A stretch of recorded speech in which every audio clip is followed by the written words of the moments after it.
seguimos conversando con Carlos Carvalho, presidente del Banco Central del Paraguay. Doctor, en términos de lo que es la estimación de crecimiento económico, ya nos estuvo adelantando algo en el bloque anterior, pero queríamos detallar también un poco lo que prevé el Banco Central del Paraguay para el año que viene. Se estaría dando otro año con un crecimiento en torno a lo que se considera el potencial de Paraguay, una cuestión no menor en términos de un camino que se está trazando ahora de mayor dinámica económica. ¿Cuáles son las cuestiones fundamentales que ve el Banco Central del Paraguay estarían siendo importantes el año que viene en materia de crecimiento del Producto Interno Bruto? Bueno, sí, primero decirte, así como tú dijiste, es correcta esa apreciación, o sea, por tercer año consecutivo la economía va a estar creciendo en una dinámica que se destaca, digamos, si comparamos con los países de la región. Hay que recordar que en el 2022 crecimos 5%. Este dato de 5% es un dato ya corregido, digamos, ¿verdad? Que va a ser publicado dentro de poco por el Banco Central con las correcciones pertinentes.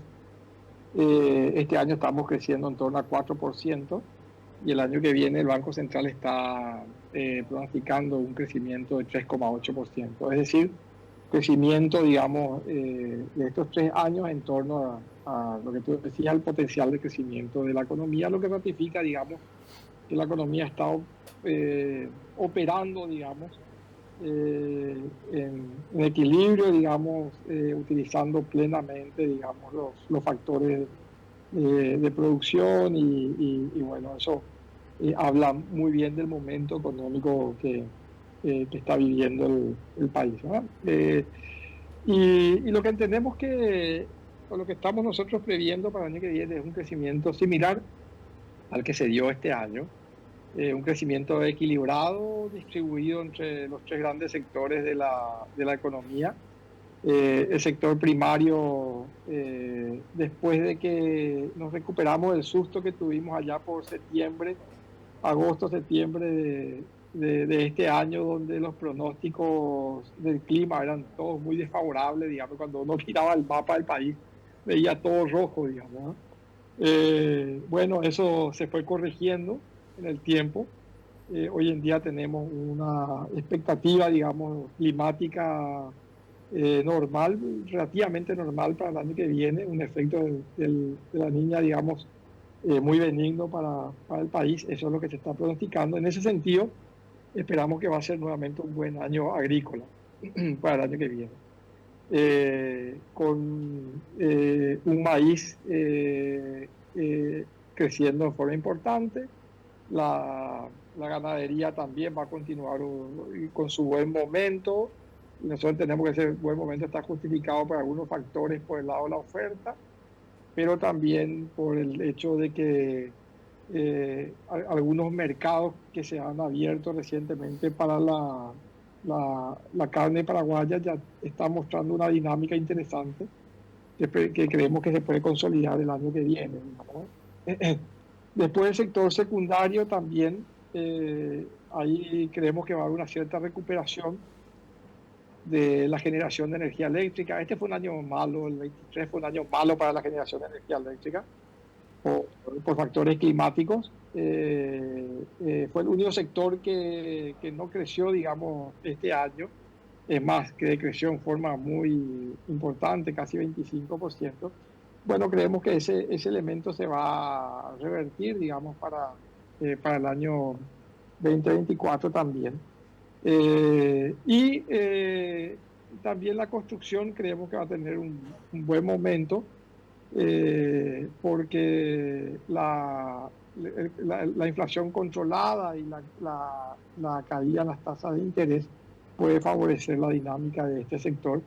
La agroindustria y la industria manufacturera no tradicional también creemos que va a tener una incidencia positiva en el crecimiento. Y finalmente los servicios a las empresas y a los hogares va a seguir con un dinamismo importante.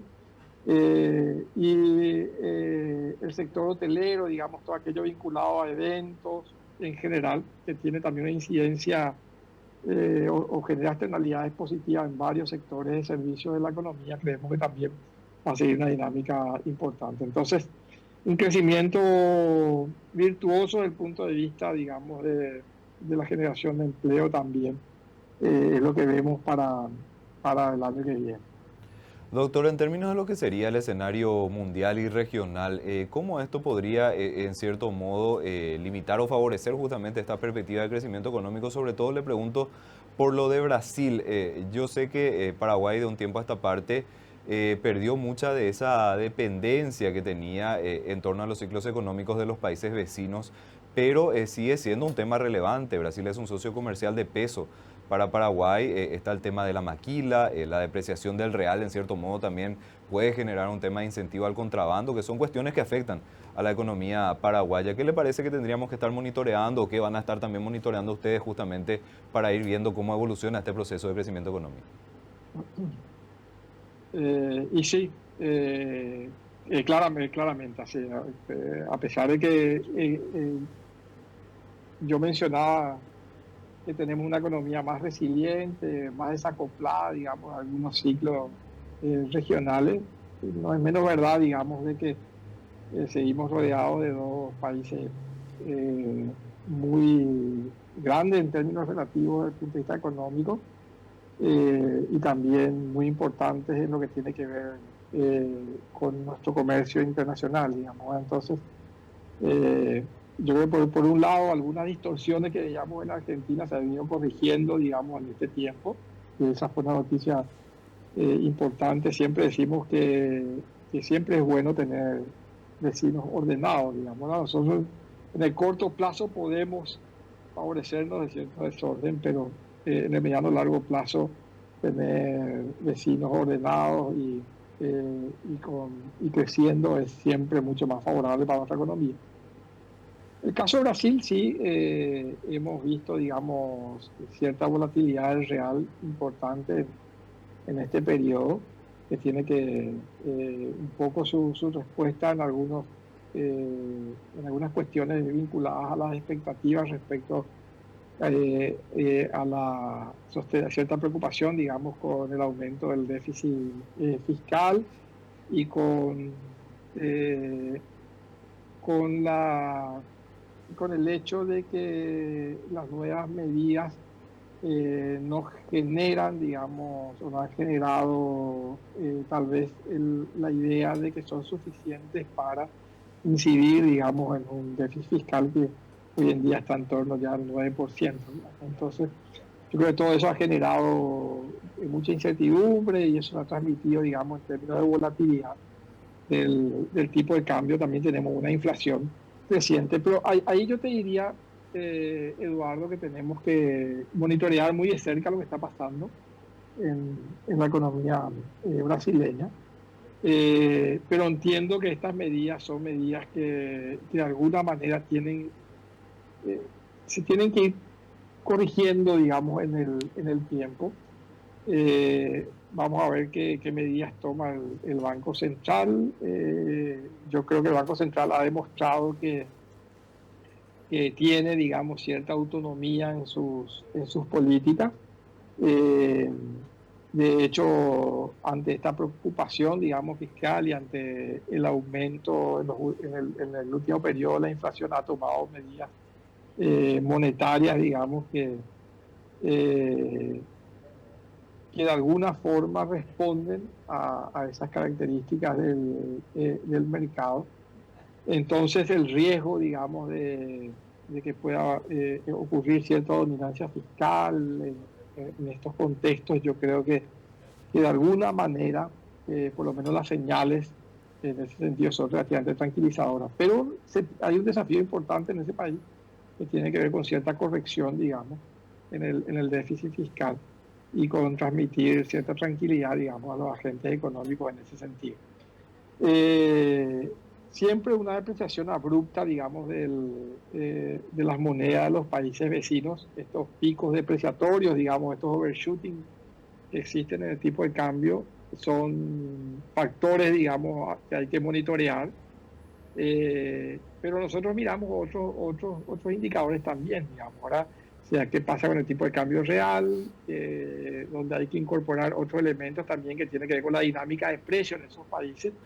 Y muchas veces la competitividad no es trasladada directamente a partir de un movimiento en el tipo de cambio nominal, sino que hay otros factores que inciden, digamos, los factores de competitividad. Pero hay que seguir atendiendo. Nosotros lo que no podemos es desordenarnos nosotros porque los países de la región se desordenan. Lo que hay que hacer es mantener el orden económico, que de alguna forma también explica la resiliencia de la economía, y dejar que el tipo de cambio, de acuerdo a sus fundamentos y a la información, digamos, que existe, que se traslada a la oferta y la demanda, acomode estos choques o estas cuestiones que son coyunturales. Pero hay que ver, hay que seguir monitoreando, eh, y, y yo creo que, que en general la política económica en Brasil ha sido muy razonable en los últimos tiempos y probablemente van a venir medidas de corrección, digamos, en ese sentido.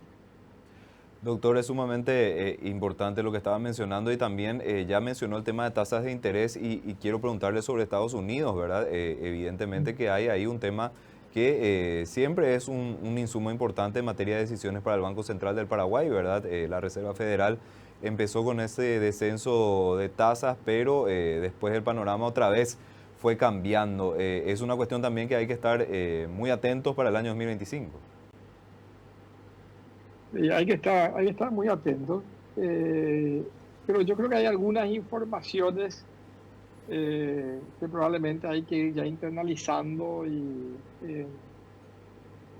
las decisiones y en los modelos, ¿verdad? O sea, la administración que está ahora tomando, o que está asumiendo en Estados Unidos, yo creo que ya pasó algunos mensajes que son relevantes. Uno es que el primer mensaje relevante es que las políticas económicas van a estar enfocadas en promover eh, el crecimiento económico a través de estímulos fiscales por el lado tributario, eh, y que probablemente se tomen algunas medidas también por el lado del gasto para tratar de mitigar el efecto sobre el déficit fiscal en Estados Unidos, que ya es un déficit fiscal considerable, digamos, desde el punto de vista de su tamaño. Pero la pregunta ahí es qué tan importantes pueden ser estas medidas por el lado del gasto, porque las que se vienen por el lado de los ingresos yo creo que van a ser relativamente importantes como fueron anunciados.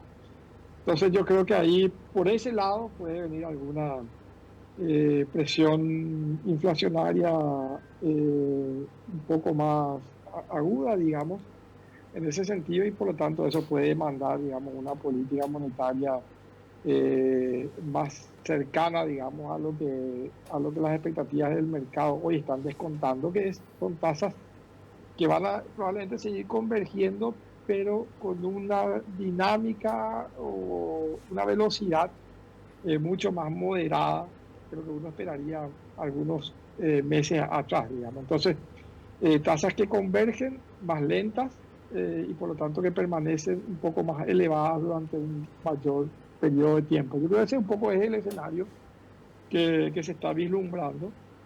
Y después lo otro tiene que ver básicamente cómo se procesan el resto de las políticas, sobre todo las políticas comerciales, en términos de básicamente mecanismos de protección de ciertas industrias en la economía norteamericana, sobre todo aquellas que están más amenazadas, digamos, por la producción china.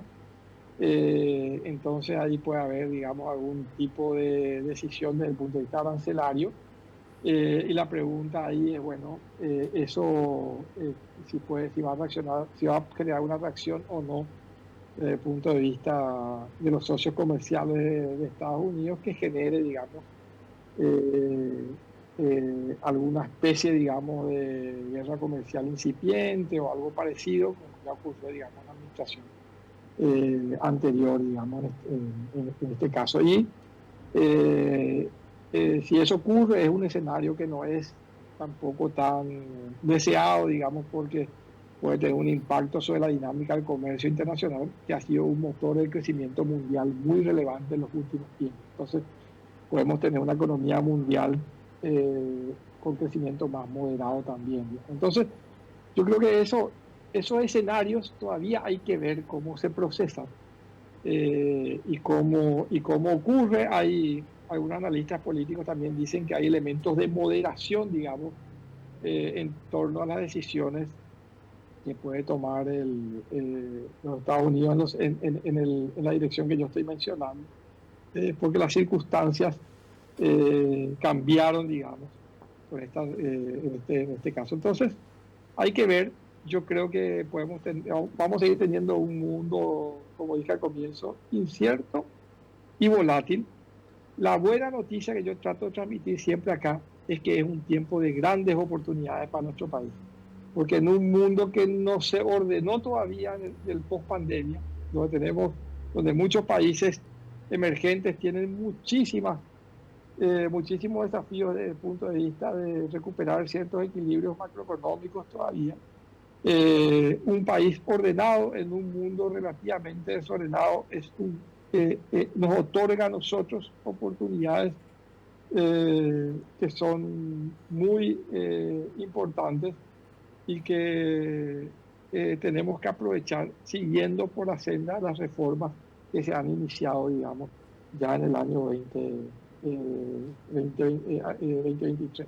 ¿No? Doctor, le agradecemos muchísimo el tiempo, el análisis. Estamos en comunicación. Así es, Eduardo. Estamos en comunicación y muchas gracias por la invitación nuevamente.